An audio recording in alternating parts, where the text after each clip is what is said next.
नमस्कार साथियों, मैं एसके दम्बीवाल आप सभी साथियों का एक बार फिर से 5G क्लासेस के इस डिजिटल प्लेटफॉर्म पर स्वागत करता हूं। जैसा कि आप देख पा रहे हैं, कॉम्प्रहेंशन की क्लास नंबर ये है हमारी 30 और कहे तो 5 नंबर की पैसेज की जो क्लास है वो है रिकॉर्डेड बैच की है जी। साउंड वगैरह अगर ठीक है तो एक बार कमेंट कर दीजिएगा जी। Good evening.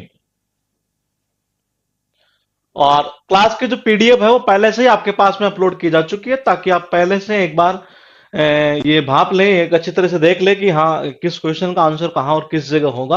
हालांकि आंसर की आपको प्रोवाइड नहीं करवाई गई है, लेकिन लेकिन पीडीएफ इसलिए दी गई है ताकि आप पहले एक बार देख लें, क्योंकि पैसेज का पहले होना साथ में एक बार जरूरी है ये जी। गुड इवनिंग जी। तो पैसेज है सीजीएल मेंस 2019 जो अभी हुआ लेटेस्ट, उसी के पैसेज ये उठाए गए थे। और जनरली पैसे जो आया करते हैं मेंस के अंदर वो 10 क्वेश्चन वाले और कभी कभार 5 वाले भी आ जाते हैं। ये 10 वाले आते हैं तो थोड़े ज्यादा बेनिफिट में रहते हैं हम ये जी। गुड इवनिंग जी, नमस्ते जी, नमस्ते। पैसेज हमारे पास है कुछ इस तरीके से था। Since September at least 25 people have died and thousands have been made homeless. Every state and territory in Australia has experienced fire this summer, but the biggest fires burn along stretches of the eastern and southern coast where most of the population lives। कुछ इस तरीके से लिखा हुआ है। पूरा एक passage जो है, मुझे 15 मिनट लग गए इस पीडीएफ में, एक पैसेज में 15 मिनट लग गए, कोई दिक्कत नहीं है। आप, मैं कह रहा हूं करते चलिए, मैं कहता हूं आधा घंटा लगे तब भी करते चलिए। कंटिन्यू आप करते चलेंगे करते चलेंगे करते चलेंगे करते चलेंगे, एक टाइम ऐसा भी आएगा। 15 मिनट कोई ज्यादा आपने नहीं लगाई वैसे देखा जाए तो ये शुरुआत हम कर रहे हैं और 15 मिनट लग रही है। किसी को 20 मिनट भी लग सकती है, किसी को 25 भी लग सकती है, किसी को 30 भी लग सकती है। तो वो बड़ा मुद्दा नहीं है।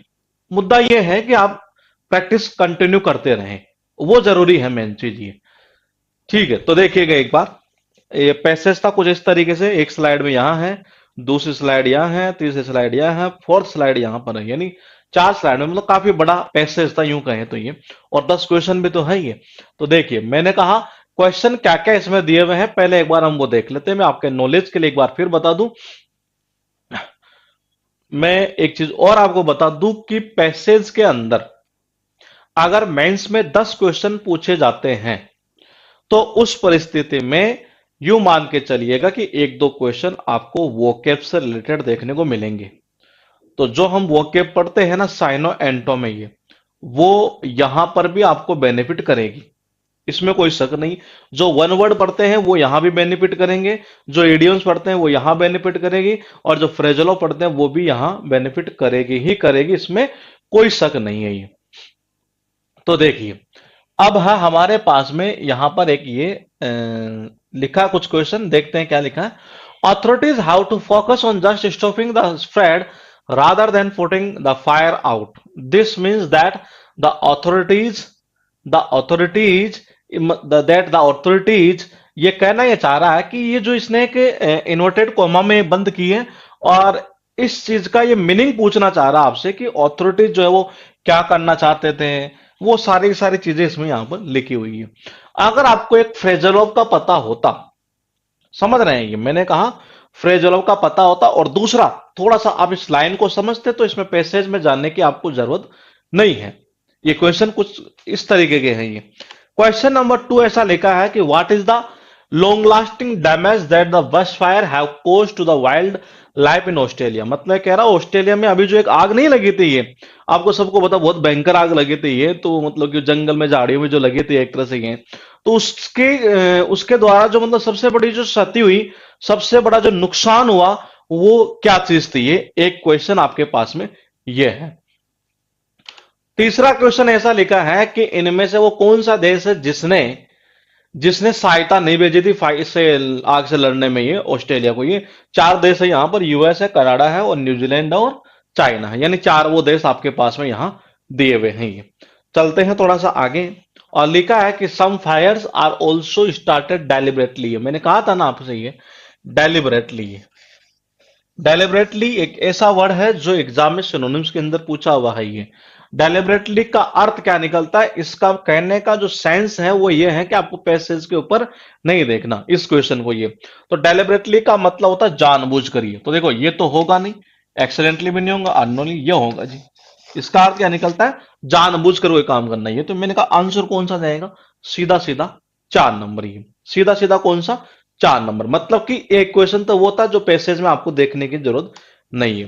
फिर ये कह रहा है कि पैसेज किसके बारे में बताया गया है? 4 ऑप्शन लिखे थे। ऑस्ट्रेलिया का struggle with bush fire, how the bush fire occur in Australia, the government's role in dealing with the bush fire, the loss of wild life due to the bush firing. मतलब कि इस तरीके से कुछ यहां लिखा है। फिर कह रहा है कि it can be inferred. Inferred का मतलब है कि आप इसे क्या कंक्लूजन निकालना चाहते हैं, क्या निष्कर्ष निकालना चाहते हैं from the passage that this years fire in Australia is mostly a result of. मतलब कि जो ऑस्ट्रेलिया में जो ये मतलब आग फैली नहीं है, ये मोस्टली किसका रिजल्ट है, ये किस चीज का परिणाम है, वो यहां पर कुछ इस तरीके से लिखे हुए हैं। 4 ऑप्शन आपके पास में ये। थोड़ा सा और हम आगे चल लेते हैं। 10 क्वेश्चन में से एक क्वेश्चन तो हमने सोल्व कर लिया है।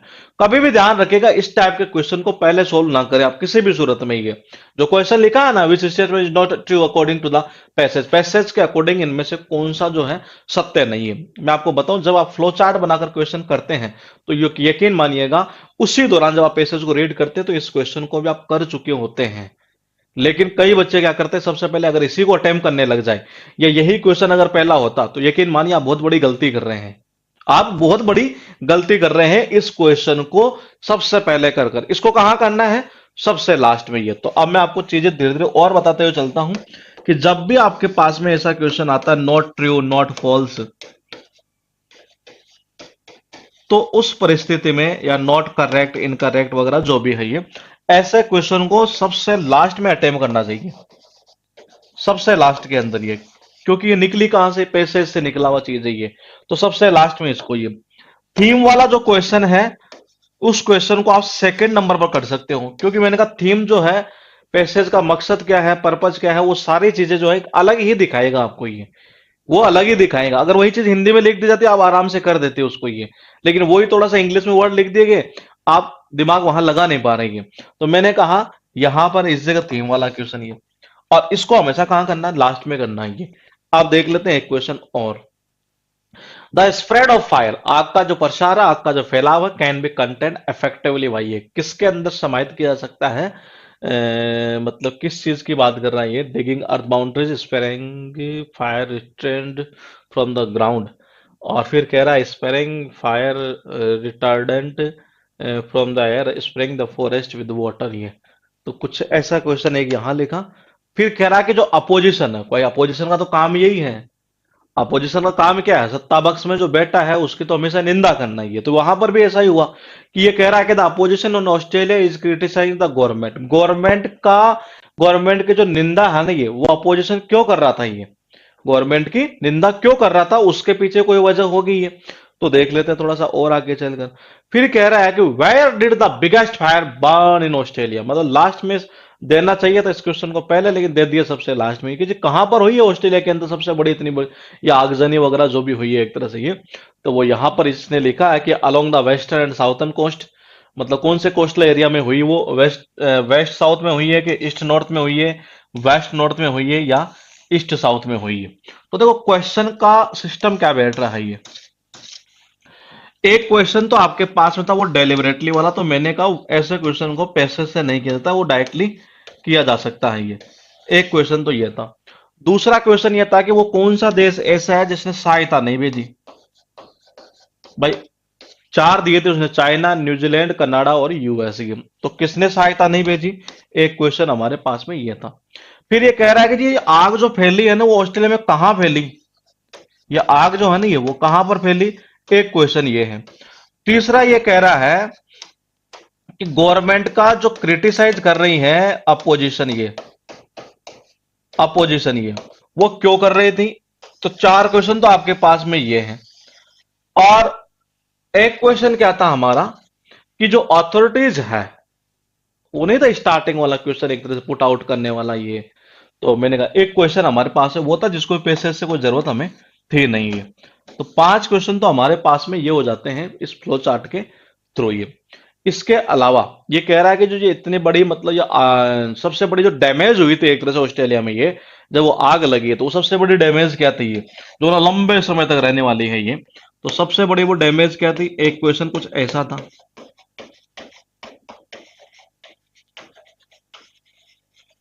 ठीक है, एक क्वेश्चन ऐसा था, the spread of fire can be content by effectively by, ये मतलब जो आग का प्रसार है वो मतलब किस में मतलब समाहित किया जा सकता है, कुछ इस तरीके का, मतलब कि एक ऐसा था ये। दूसरा कि इतनी बड़ी जो आग हुई वो इसका मेन कारण क्या था, ये एक क्वेश्चन कुछ इस तरीके से था ये, कि मेन कारण क्या था। एक क्वेश्चन था कि इनमें से कौन सा सही नहीं है। तो ये इस तरीके से इसका एक पूरा फ्लो चार्ट बना है ये। अगर पैसेज में अगर पैसेज में आपके पास जो क्वेश्चन है वो 10 क्वेश्चन आए, तो उन 10 क्वेश्चन का ऐसा हो सकता है कि पूरा फ्लो चार्ट अलग अलग, जैसे कैसे, एक तो देश के बारे में पूछ लिया, किसने सहायता नहीं भेजी, ठीक है। डेलिबरेटली का मतलब क्या है, इसको तो आप डायरेक्टली कर सकते थे, गवर्नमेंट की निंदा क्यों कर रही है अपोजिशन, कहां पर ये हुई आग इतनी बड़ी ऑस्ट्रेलिया के अंदर, मेन कारण क्या था, ये देखो फ्लो चार्ट क्या बना, कहां हुई, ठीक है, कहां हुई, मेन कारण क्या था, कौन से देश ने सहायता नहीं भेजी, और सबसे बड़ी इससे जो डैमेज हुई वो लॉन्ग लास्टिंग डैमेज वो क्या थी, और गवर्नमेंट ने क्या उसकी निंदा कर रही थी। और इस तरीके से ये कुछ क्वेश्चन इसने यहां पर पुटअप किए हैं, गौर कर लेते हैं एक बार ये पैसेज के ऊपर ये। और ये हो ही चुका हमारा, ये हो ही चुका, नोट ट्री सबसे लास्ट में जाएगा। और ये क्या कह रहा था ये? हाँ, ये हो ही चुका, ये हो ही चुका, इसके अलावा ये हो गया, ये हो ही चुका, और ये हो गया हमारा, और ये भी हो चुका। तो सारा ये एक फ्लो चार्ट, हमारा फ्लो चार्ट जो है हमारा वो इस तरीके से बैठ रहा है ये। अब डायरेक्टली चलना हमें पैसेज के ऊपर, ये पैसेज के ऊपर चलते हुए मैं सबसे पहले आपसे ये पूछूंगा कि आपने जो एक क्वेश्चन था इसके अंदर, ये देखो एक क्वेश्चन तो हमने सोल्व कर लिया है, कौन सा, हमने क्वेश्चन एक तो सोल्व कर लिया कि वो जो डेलिबरेटली है ना ये, उसका मीनिंग क्या था, मैंने कहा उसका अर्थ निकलता सीधा सीधा पर्पसली, यानी कि जानबूझकर ये, ठीक है, डेलिबरेट से बन जाता डेलिबरेटली। अब मैं आपसे ये पूछना चाह रहा हूं कि वो कौन सा देश ऐसा था जिसने सहायता नहीं भेजी इसको, इस आग से लड़ने के लिए ऑस्ट्रेलिया को सहायता नहीं भेजी, क्या कहीं पर आपको दिखा है ऐसा ही?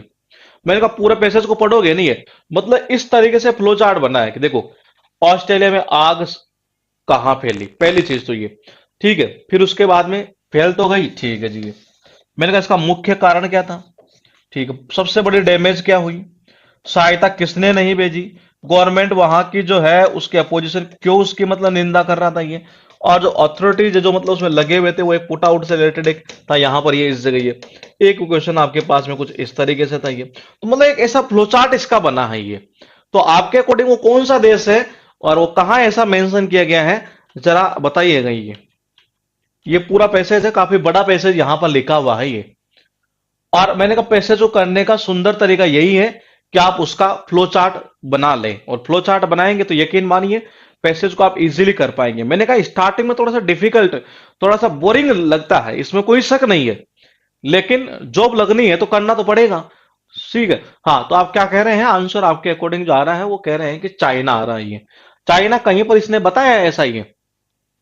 अच्छा, ये आगजनी सबसे बड़े कहां हुई देख लेते हैं ये।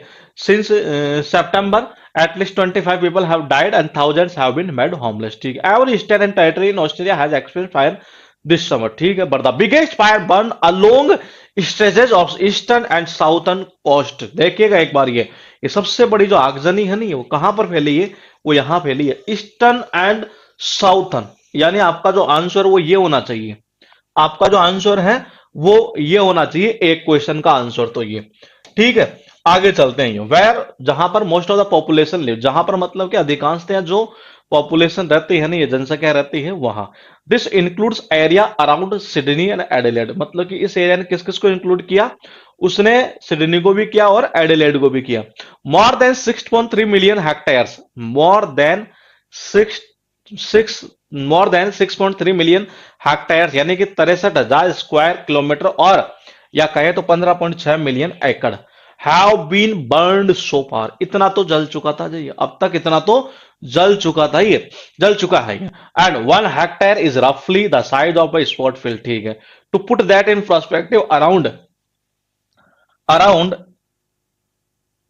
8 lakh hectares were engulfed in a bush fire इन 2018, यानी 2018 की बात कर रहा है, किसमें, कैलिफोर्निया के अंदर, ये इतना ही। ये 2018 की बात है, ये 2020 की बात चल रही है। ऑस्ट्रेलिया हैज ऑलवेज एक्सपीरियंस बस फायर, मतलब हमेशा से ऑस्ट्रेलिया ने मतलब क्या है, इसका तो सामना किया है, यूं कह सकते हैं, ऐसा होता रहता है वहां पर ये। It has a fire season, ये ठीक है, but this year they are a lot worse than normal, मतलब इस बार क्या हुआ, हर बार होता है वहां, इसमें कोई शक नहीं है, लेकिन इस बार क्या है, नॉर्मल से थोड़ा सा ज्यादा हुआ ये। तो हमारा जो आंसर है वो एक क्वेश्चन का तो आ चुका है यहां पर ये। फिर कह रहा है कि fires are usually caused by lightning strike or accidentally by a spark. Fires are usually, यानी सामान्यतः जो आग है ना ये, वो किसके द्वारा होती है, लाइटनिंग स्ट्राइक और एक्सीडेंटली बाय ए स्पार्क, ठीक। But some fires are also started deliberately, deliberately का मतलब होता है जानबूझकर ये, ठीक है। This year a natural weather phenomena known as the Indian Ocean dipole has meant a hot dry spell across the country. अच्छा, ये कह रहा है कि दिस ईयर, यानी इस साल की बात करें तो नेचुरल वेदर फिनोमिना जो है वो known as the Indian Ocean dipole has mean a hot dry spell across the country. अगर आपने नोट किया हो, हमारे पास एक वो दे था कि इसका मेन मकसद, मतलब मेन कारण क्या था इसका होने का, ये तो वो हमें यहां पर आंसर मिल सकता है ये, ठीक है। अब देखिए, this year Australia twice new temperature record an average maximum of, मतलब कि वहां इतना मैक्सिमम कितना 41.9 degree Celsius was recorded on 18 December, ठीक है। That comes on top of a long period of draft, ठीक है। Scientist have long warn that this water, मतलब साइंटिस्ट ने पहले इनको चेतावनी दे दी थी कि इस बार इतना गर्मी होनी है ये, ठीक है। Dry climate will contribute to fires becoming more frequent and more intense, ठीक है। The more extreme weather patterns and higher temperature increase the risk of bush fire and allow them to spread fast and wilder. यानी हमारा जो answer आ रहा है अभी तक वो दो क्वेश्चन के आंसर तो आ चुके हैं ये। फिर कह रहा है कि fire fighters are spraying water and अच्छा, एक ऑप्शन में था ना ऐसा कुछ ये, fire fighters are spraying water and fire retardant from plants and helicopter as well as from the ground, ठीक है। अच्छा, fire fighters are spraying water, ठीक है, fire retardant from plants and helicopter as well as from the ground, but fighting hot dry spell भी है answer. Question number 6 का है क्या, तो वो इसमें आएगा। फिर हमारे पास जो हमने अभी अंडरलाइन किया, मैंने कहा था ना कि एक वो कह रहा था कि मेन कारण क्या था ये, तो फिर इसका मतलब ये आंसर आ रहा है हमारा ये। तो चलते हैं, थोड़ा आगे चलते हैं, एक बार देख लेते हैं कहाँ कहाँ कैसे कैसे हैं ये।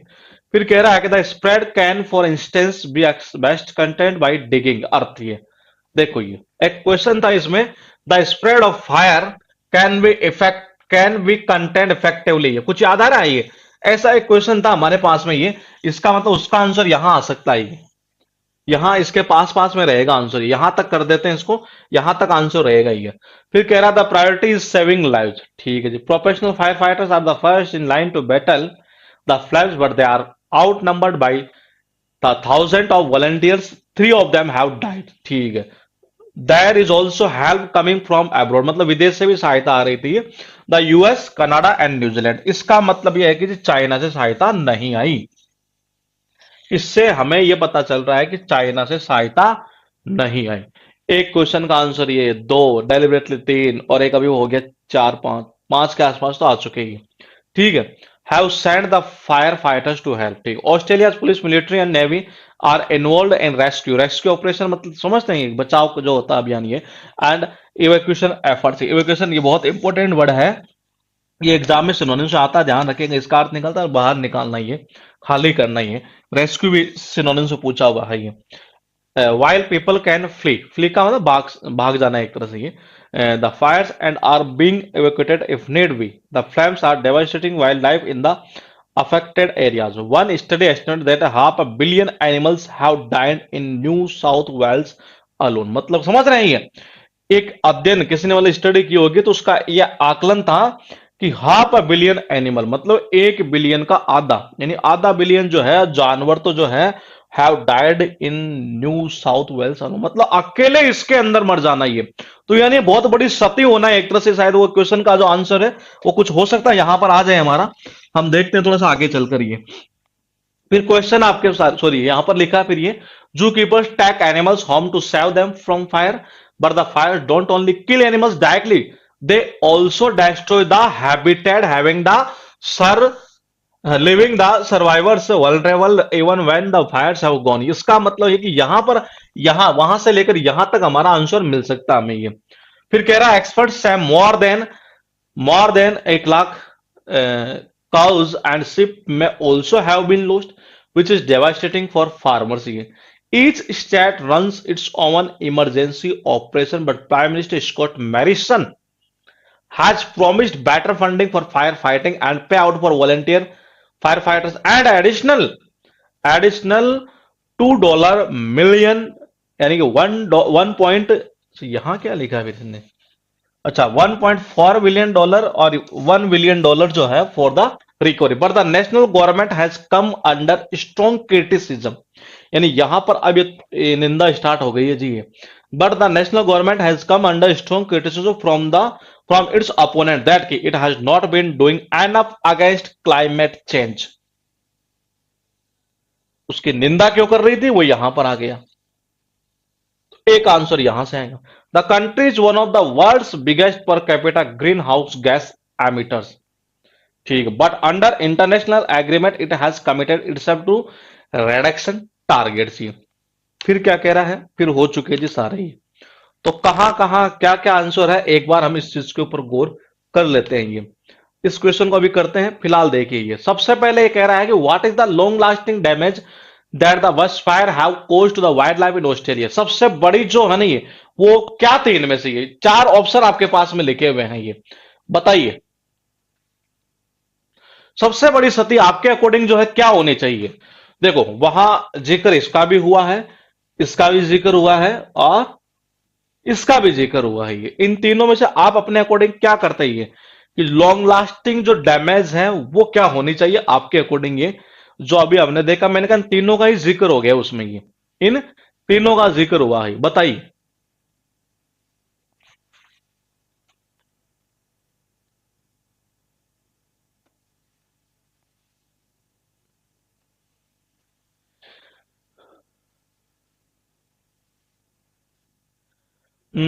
ठीक है ठीक है।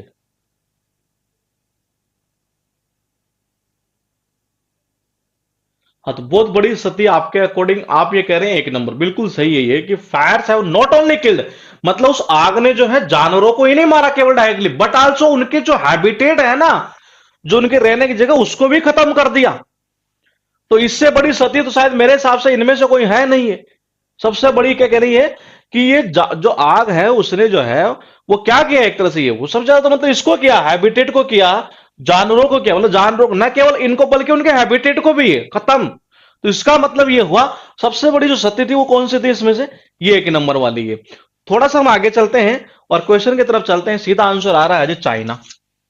ठीक है, 2 क्वेश्चन का आंसर आ चुके हैं, तीसरे क्वेश्चन का आंसर हमने पहले कर लिया। अब देखते हैं 5 नंबर का question, the message is mainly about, ये किसके बारे में है, मैंने कहा अलग ही होगा, मैंने आपसे यही चीज बोली है, पैसेज के थीम को पहचानना बड़ा इजी काम है, बहुत इजी काम ये, बताओ क्या होगा। और एक चीज और बताऊं मैं आपको, ये कभी भी एग्जाम्पल जो है ना, कभी भी एग्जाम्पल आपका पैसेज का थीम नहीं होगा, कभी भी एग्जाम्पल नहीं होगा ये, और ये ज्यादातर एग्जाम्पल इसमें डालने की कोशिश भी करेगा, यही चीज मैं आपको बताते आ रहा हूं स्टार्टिंग से ही। तो आप मुझे बताइए कि आप अपने अकॉर्डिंग इसके क्या थीम बनाते हैं, ये जो कहना चाह रहा है ना पैसेज मैनली अबाउट, ये मैंने कहा करना कुछ नहीं है इसमें, बच्चे क्या फालतू में इसमें टेंशन लेते हैं, मैं थीम कैसे पहचानूं, मैं कैसे क्या करूं ऐसे यार कि थीम के लिए कोई कहां कुछ ढूंढता है, कोई कहां कुछ ढूंढता है, अरे ढूंढने की जरूरत ही नहीं है, वो तो खुद बता देता है थीम आपको बहुत सिंपल वे में ये। हाँ देखते हैं किस किस का सही जाता है ये।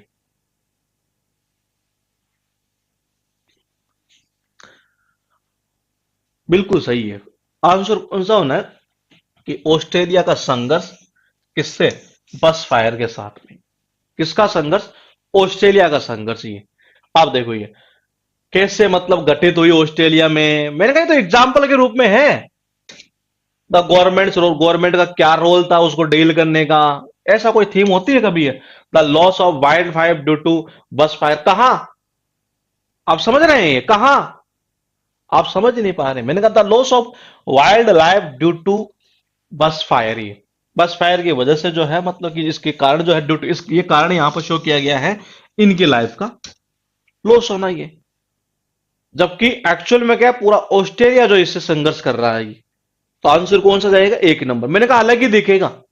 ऑप्शन जो है, ऑप्शन में ज्यादातर आपको कंफ्यूज करने के लिए एग्जाम्पल डाल देगा वो, और वो आपको जनरली ऐसे लगेंगे कि हाँ यार ये हो तो सकता है, बोलेगी।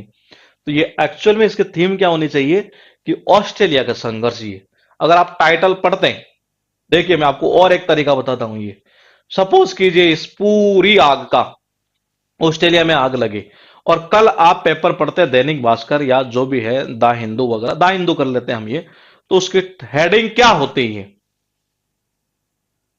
आप अगर कॉमन सेंस लगाएं तो मैं कह रहा हूं उसकी हेडिंग आपके अकॉर्डिंग क्या होनी चाहिए?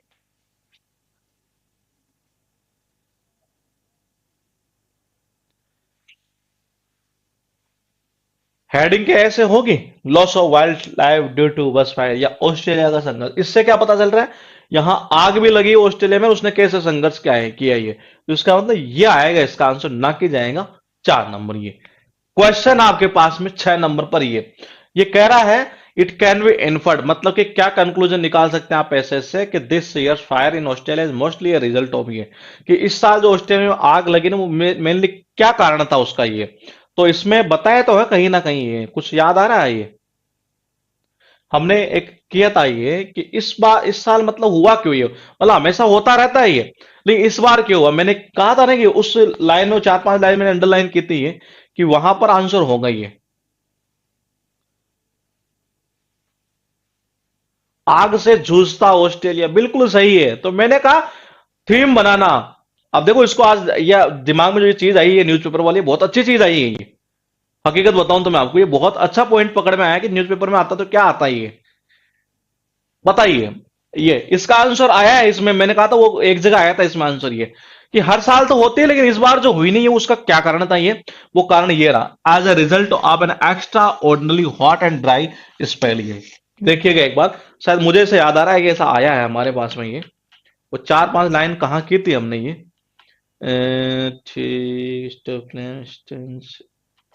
हाँ ये रहा, इस जगह।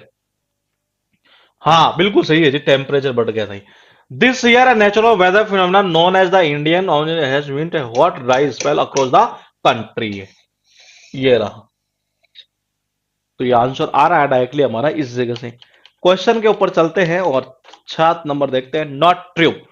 देख लेते हैं कुछ पता चल रहा है कि जू कीपर्स मतलब सही कौन सा नहीं है। Zoo keepers tack animals how to save, ये तो आया है, स्टार्टिंग की लाइन थी शायद मेरे हिसाब से।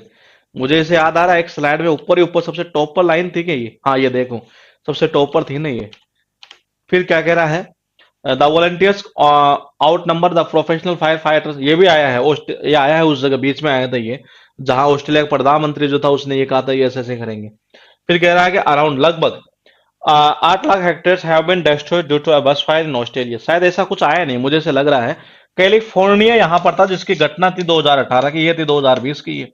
इसका मतलब यही आंसर आगा हमारा 3 नंबर। और ये 4 नंबर तो लास्ट में आया है हमारे पास में, आपको पता हो तो ये लास्ट लास्ट में शायद लाइन थी, मुझे से याद आया ये कहाँ था, शायद लास्ट वाला ही था ये। कहाँ गया? हाँ ये रहा ना इस जगह, ये रहा इस जगह, मैंने कहा था सबसे लास्ट में आई थी ये चीज ही। उसके बाद देखिएगा क्वेश्चन है आपके पास में ये ना, ये भी आंसर आ गया हमारा ये। वो बीच में एक अंडरलाइन मैंने की थी, याद नहीं आ रहा ये कौन सा था आंसर, ये रहा। इसका डायरेक्टली आंसर था ये। मतलब पूरे पैसे जितने भी आए ना ये मेंस के अंदर, वो सारे के सारे इजी थे ये। क्वेश्चन देखिए आपके पास है 9 नंबर। क्या कह रहा है? गवर्नमेंट की अपोजिशन जो है वो क्यों निंदा कर रहा था? Not fighting the bush fire, ठीक है। Not allotting enough fund, an नहीं फंड तो कर दिया था उन्होंने। Not doing enough against the climate change, not give enough compensation for the disease. बताइए ये तो आंसर आया हमारा बीच में ये। इसमें बताइए आंसर क्या करेंगे ये तो आया है बीच में हमारे पास में। जल्दी बताइए, इसके बाद एक पैसेज और कर लेते, वो भी मेंस का ही पूछा हुआ है ये। इसमें बताइए 9 नंबर में।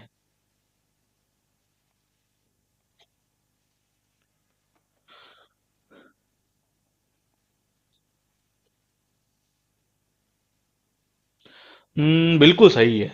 कह रहा था ना not doing enough against the climate change, ये इसी के लिए तो कर रहे थे वो निंदा ये। तो 9 में कौन सा हो जाएगा? 3 नंबर ये। लास्ट क्वेश्चन था वेयर डिड, बताओ जी कहां था? 10 नंबर वाले का ये तो शुरुआत में आ चुका है इसका आंसर तो। इसका जो आंसर है वो तो हमारे पास में शुरुआत में आ गया था ये। कौन सा कोस्टल एरिया था वो?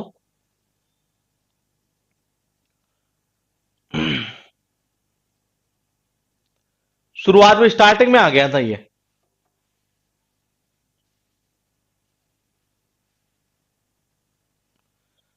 वेस्ट साउथ था कि ईस्ट नॉर्थ था कि वेस्ट नॉर्थ था कि ईस्ट साउथ था?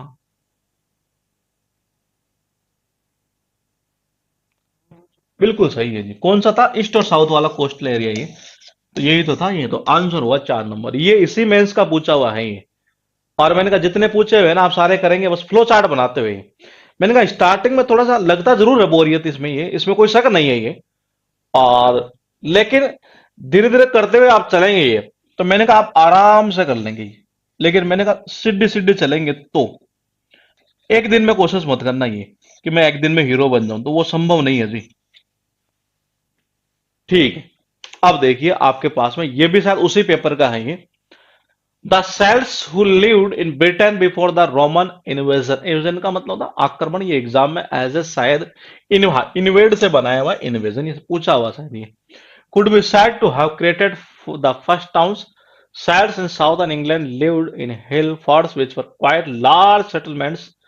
Some probably had thousands of inhabitants वगैरह जो भी है। देखते हैं किस चीज के बारे में है ये। तो ये पैसेज कितना बड़ा है? 2, 3, 4।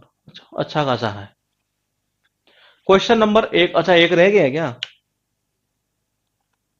हाँ तो एक नंबर का ही बता दो जी। क्या कहना चाह रहा है कि authorities how to focus. Authorities जो है उनको फोकस करना पड़ता है, या उनको करना पड़ता है किस चीज के ऊपर ये, या करना पड़ा on just stopping the spread rather than putting the fire out. This means that the authorities want only to slow down the spread of fire, do not want to. नहीं नहीं, बुझाना तो चाहते थे वही। वांट ओनली स्लो, नहीं slow भी नहीं करना चाहते थे। Want to stop the fire from spreading first and then put them out. ये मतलब कि पहले आग को फैलने से रोकना, बाद में उसको बचा, उसको बुझाना। यही तो इसका मीनिंग है। ये कह रहा है ना ये authorities how to focus on just stopping the spread. मतलब कि क्या? आग को फैलने से रोकना, आग को फैलने से रोकना। और फिर कह रहा है and put the fire out. ये और तो put the fire out, put out का मतलब क्या निकलता है? ये बुझाना। तो यही तो होगा इसका आंसर। कौन सा? 3 नंबर ये। तो एक नंबर का जो आंसर है वो होना है 3 नंबर ये। तो कितने कितने सही गए आपके ये? गूगल नहीं किया हो तब तो आंसर बताना कि जी मेरे इतने सही गए हैं, और किसी ने गूगल किया हो तो फिर बताने का कोई सेंस नहीं है।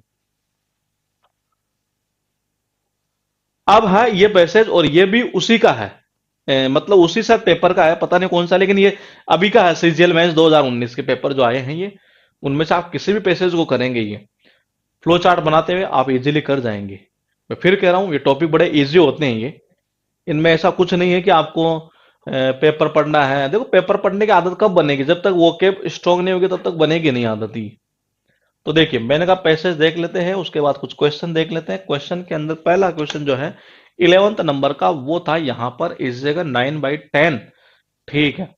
तो अब आप एक काम करेंगे धीरे धीरे जो है ना, जो स्टूडेंट मतलब जिनकी जो मतलब पहले से कोचिंग कर चुके हैं, उन्हें तो मेरे हिसाब से डेली का एक पैसेज लगाना स्टार्ट कर देना चाहिए।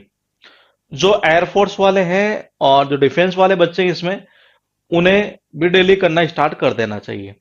जो केवल अभी सीजीएल प्री या 10+2 को ही टारगेट कर रहे हैं, तो वो फिलहाल इसे ना करें, या करना चाहे तो कर सकते हैं, क्योंकि नुकसान तो है नहीं कहीं पर ये। स्टेनो वाले बच्चों को अब स्टार्ट कर देना चाहिए। डेली का एक पैसेज लगाना, डेली का एक पैसेज है। उसमें भले 20 मिनट लगे 30 मिनट लगे, ध्यान रखिएगा ये टेंशन कभी नहीं लेनी कि यार इतना टाइम मुझे क्यों लग रहा है। ये बच्चे की सबसे गंदी आदत यही होती है। वो ये चाहता है कि मैं एक दिन में पढ़ूं और मैं हीरो बन जाऊं, तो ये संभव नहीं है।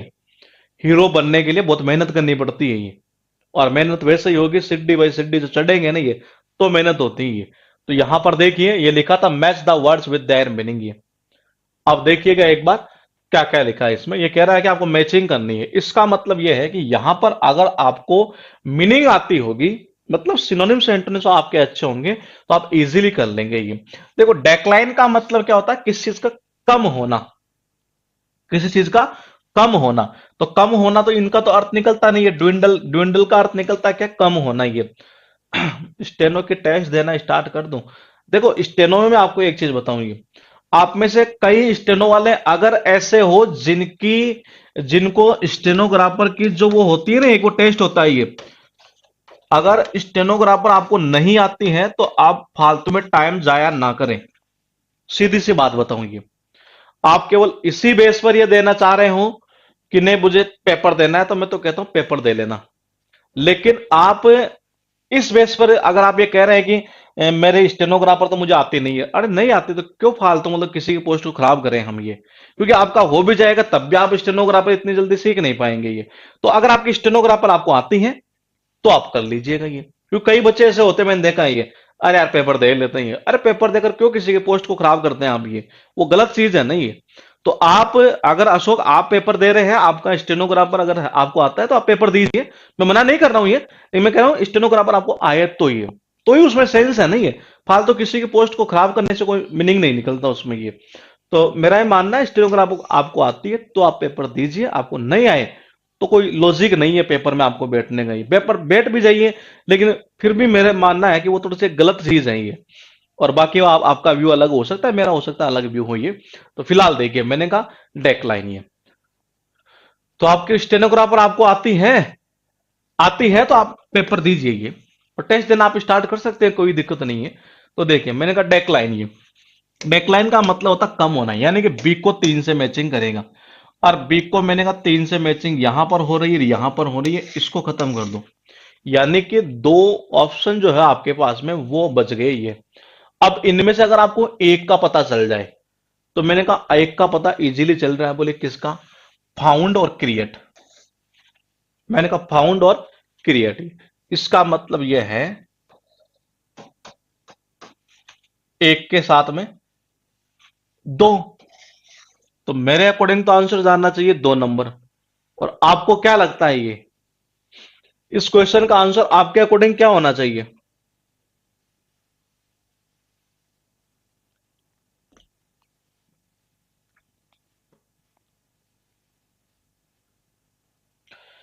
इस क्वेश्चन का जो आंसर है वो मेरे अकॉर्डिंग तो 2 नंबर जाना चाहिए ये, क्योंकि मैचिंग जो हो रही है वो कुछ इस तरीके से हो रही है।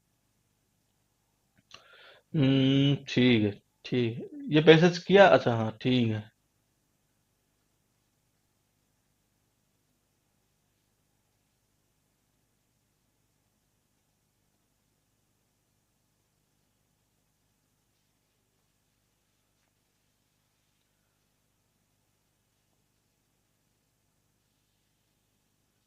मैसेज किया नहीं क्या? अच्छा कर लिए, ठीक है।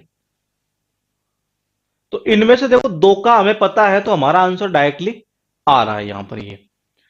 तो इसका मतलब हुआ इसका पैसेज से कोई लेना देना नहीं है, यानी बचे कितने, 9 क्वेश्चन बचे आपके सामने ये। एक क्वेश्चन तो हो गया इजीली ऐसे सोल्व। चलते हैं आगे। कह रहा है कि Alfred the great created fortified settlements across his kingdom mainly because, अच्छा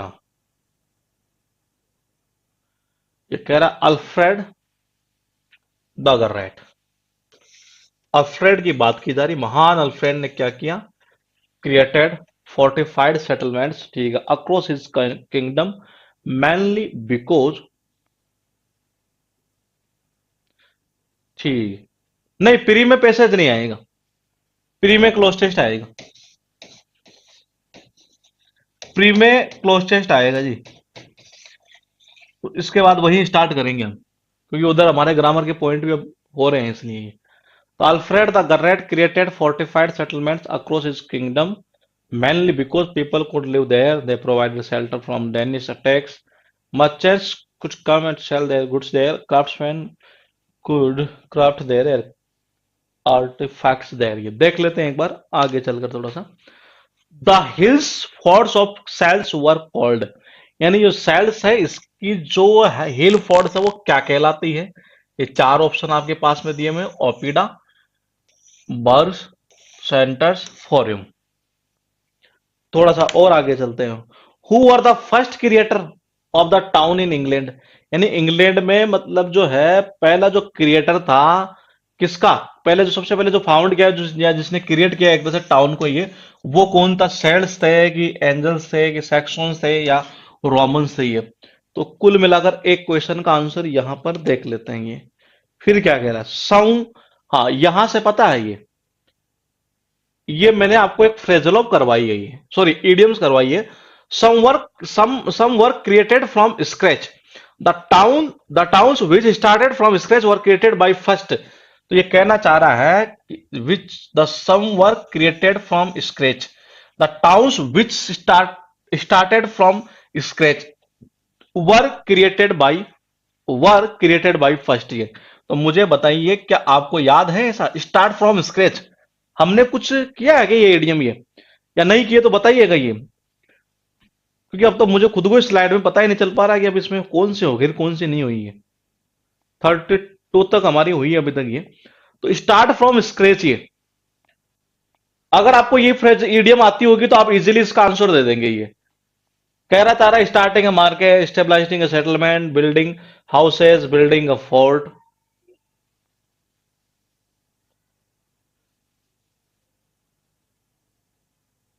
किया है, अच्छा।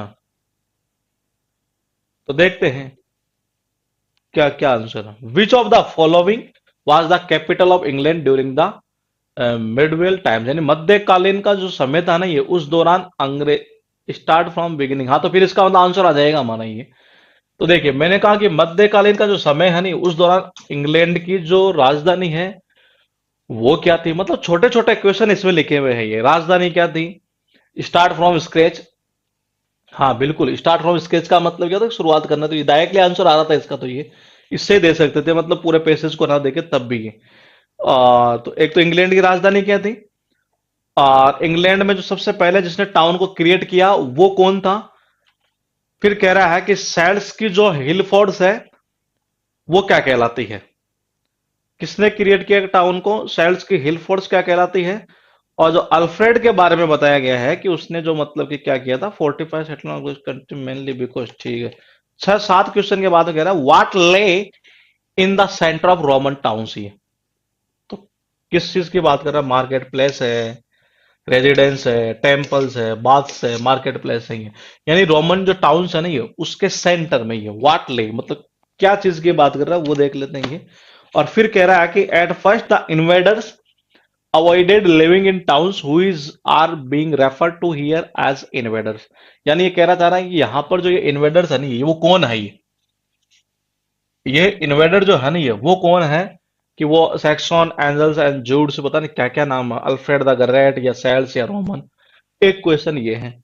फिर कहना चाह रहा है कि when was the south southern founded, यानी ये कब पाया गया, 8वीं शताब्दी, 7वीं, 12वीं या 6ठी शताब्दी है। 19 नंबर का क्वेश्चन आपके पास में ये है।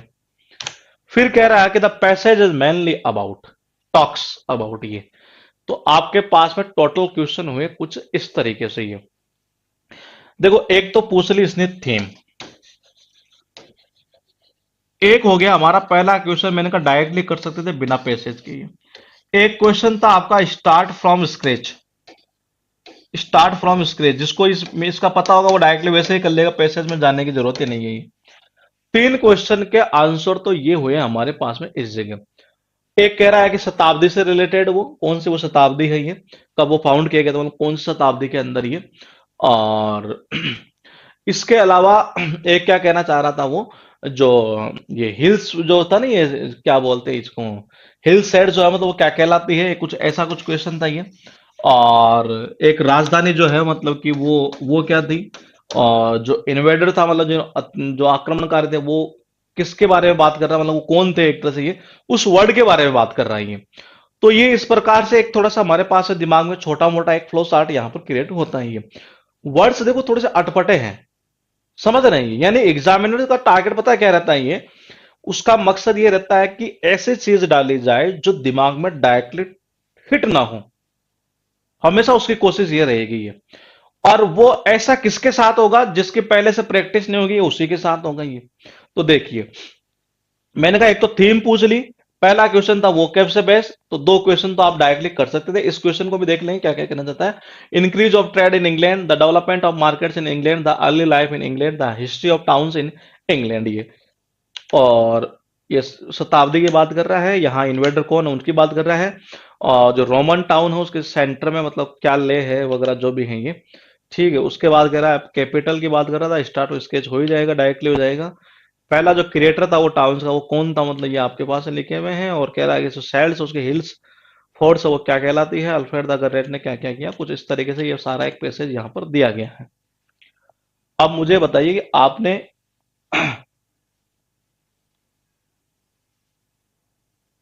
अच्छा, देखो डायरेक्टली मैं यहां से देख रहा हूं तो मुझे ऐसा लग रहा है कि मैंने एक आंसर शायद देख लिया डायरेक्टली ये। मैं हालांकि ऊपर देख नहीं रहा था, यहां देखा मैंने तो मुझे ये लगा। अच्छा पहले चलो स्टार्टिंग से चलते हैं, यहां पर एक आंसर दिखा है ये, the Celts who lived in Britain before the Roman invention of 43 AD could be said to have created the first township. तो किसने किया सबसे पहला टाउन इंग्लैंड के अंदर क्रिएट, ये बताइए। एक क्वेश्चन आया था हमारे पास में ये, उस क्वेश्चन का आंसर क्या कुछ आ रहा है क्या हमारे पास में ये, कि सबसे पहले जो क्रिएट किया था टाउन, उसका आंसर तो डायरेक्टली आपको पहले ही दे दिया गया है इसमें, स्टार्टिंग के लाइन के अंदर ही, कि देखो ये, the Celts who lived in Britain before the Roman invasion of 43 AD could be said to have created the first town, ये इसका मतलब है कि एक का आंसर तो हमारा यहां आ रहा है, ये कौन सा, ये एक आंसर तो जा रहा है डायरेक्टली ये, इन्होंने क्रिएट किया, ठीक है।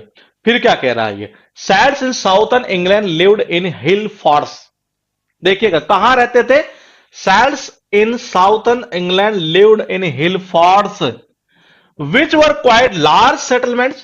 Some probably had thousands of inhabitants. They were places of trade where people bought and sold goods and also places where craftsmen worked. ठीक है, द रोमन्स कोल्ड them ओपिडा, यानी कि ये हुआ कि इनको जो रोमन है ना ये, किसको, इसको वो क्या बोलते थे, ओपिडा, ये इसका मतलब ये भी शायद कहीं ना कहीं था, ये कहीं है शायद, मुझे से याद आया है ये था ये कि हाँ ये रहा ना ये, तो क्या बोलते थे इसको, ये लो जी। तो एक क्वेश्चन का इसका तो आंसर हमारा डायरेक्टली आ गया ये, ऑपिडाई। और एक क्वेश्चन हमने वो के बेस पर कर लिया, ये हुआ नहीं, अभी एक और हुआ ना, ये कौन सा था, फर्स्ट क्रिएटर, ये हो गया सेल्स ये। तो दो क्वेश्चन का आंसर तो डायरेक्टली हमारा आ चुका है ये।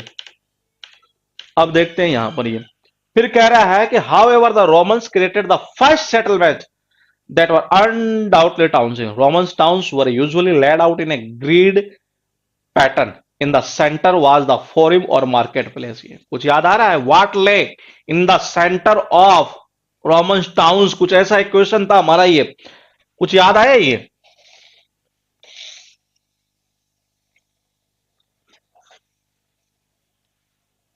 एक क्वेश्चन था हमारे पास में, उसमें नहीं था, व्हाट ले इन the centre of the Roman towns, कुछ ऐसा था एक क्वेश्चन ये। तो कुछ आंसर आ रहा है कि इसमें से ये बताइए।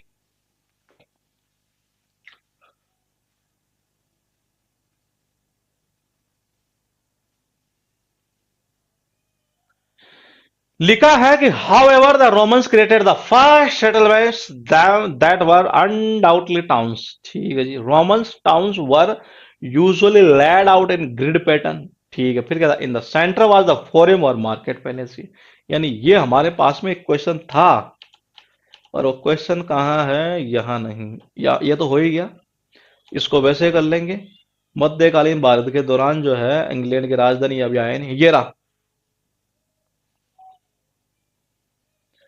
ये क्वेश्चन हमारे पास में है, कौन सा, मार्केट पैलेस, 17th का, ये डायरेक्टली बता रहा है इसका आंसर आपको ये। थोड़ा सा फिर आगे चलते हैं और क्वेश्चन और देखते हैं हम यहां पर इस जगह।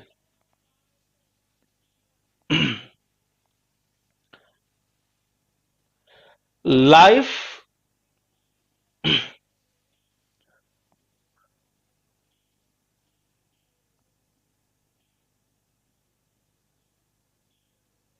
मार्केट पैलेस ग्रिड पैटर्न इसमें कहां पर आई है, ग्रिड पैटर्न तो कहीं है ही नहीं है, मार्केट पैलेस है ही।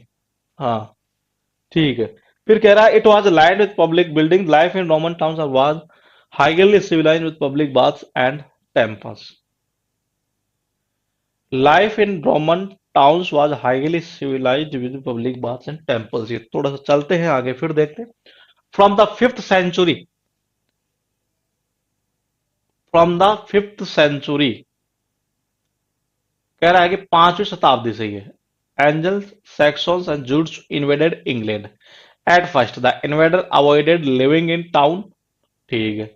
However, as trade grew, some towns grew up. The London revived by the 17th century, although the Saxon towns was the at first outside the wall of the Rome, old Roman town। ठीक है, south, हाँ ये था हमारे पास में question, ये इसका जिक्र हुआ था जी। Southam was founded at the end of 17th century, क्या यही था? इसी का जिक्र हुआ था ये वहां पर, ये इसी के बारे में पूछ रहा था ये, कि कब फाउंड किया गया था ये, 7th सेंचुरी में ये। फिर कह रहा है कि हैरफोर्ड वाज फाउंडेड इन, अच्छा ये पाया, ये कब ये हुआ था? 8वीं शताब्दी में, ये जो कि पूछा हमें इसके लिए। Further more Ipswich grew up in the 8th century and York revived, ठीक है। However, towns were in rare Saxon England and until the late 19th century। At that time, Alfred the Great created a network of fortified cells across the kingdom called burhs। कुछ याद आया? एक question हमारे पास होता है ये, Alfred the great वाला question ये, और एक क्वेश्चन हमारे पास में ये है, जो कौन सा था? वो साउथम्प्ट कुछ ऐसा था ना हमारे पास में, ये वो ये।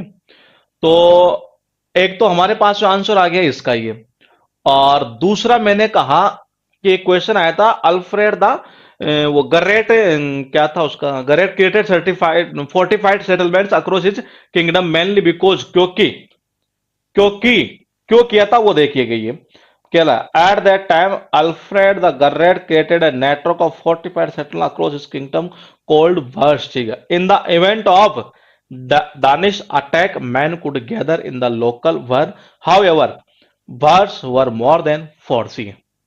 इसका मतलब समझ रहे हैं ये, मतलब कि इसने क्यों क्रिएट किया गया था? देखिएगा, इन the event of Danish attack man could gather in the local वह, हाउएवर वह वर मोर देन 40।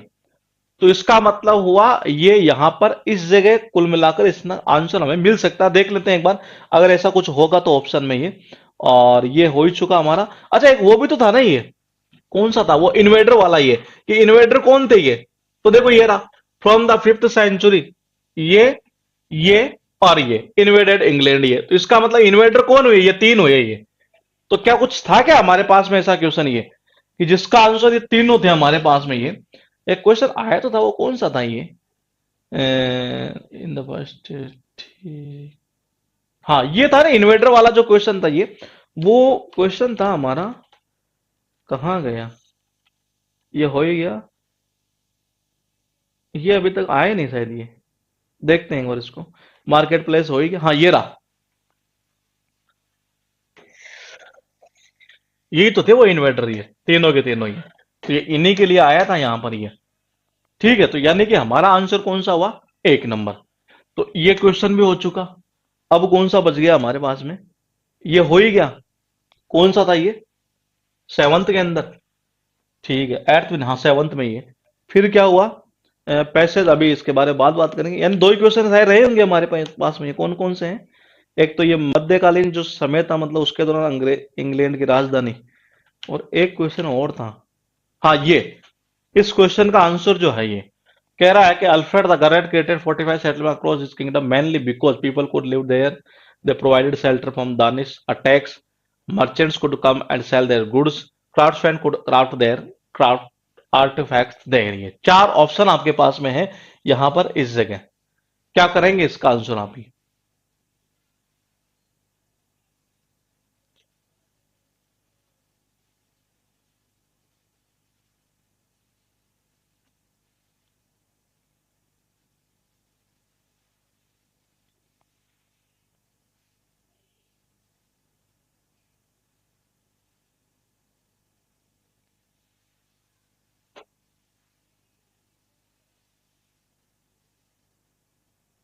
हाँ बिल्कुल सही है। वो क्या करते थे, इसने क्यों क्रिएट किया ये, मतलब ऐसा ये, जिसको वर्स वो क्या बोलते थे ये, दे provided shelter from Danish attack ये।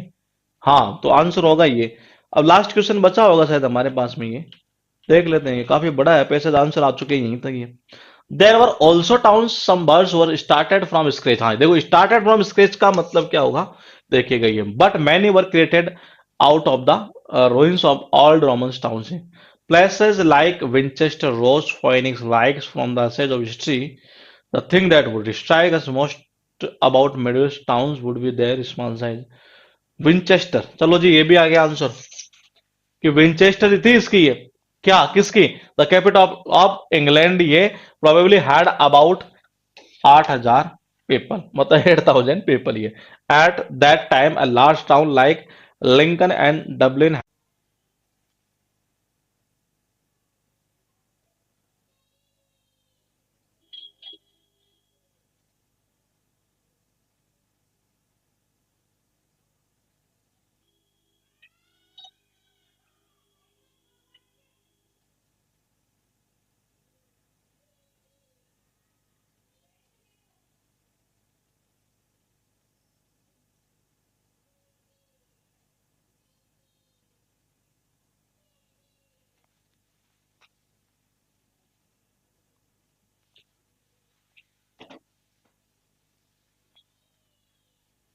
अब सही है।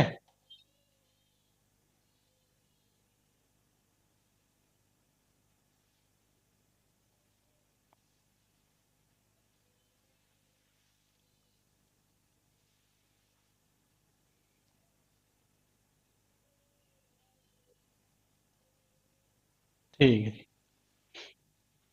तो इसका आंसर क्या हो जाएगा, सीधा सीधा विंचेस्टर ये। अब है हमारे पास में, ये हो ही चुका, ये हो ही चुका, लास्ट क्वेश्चन बचा है हमारे पास में। The passage mainly talks about, ये मतलब मेनली जो बात करता है पैसेज, वो किसके बारे में बात कर रहा है ये, increase of trade, development of markets, early life in England, history of towns. ये बताइए 20 नंबर का आप क्या करेंगे, क्या थीम बनाएंगे इसकी, ये 20 नंबर क्वेश्चन का।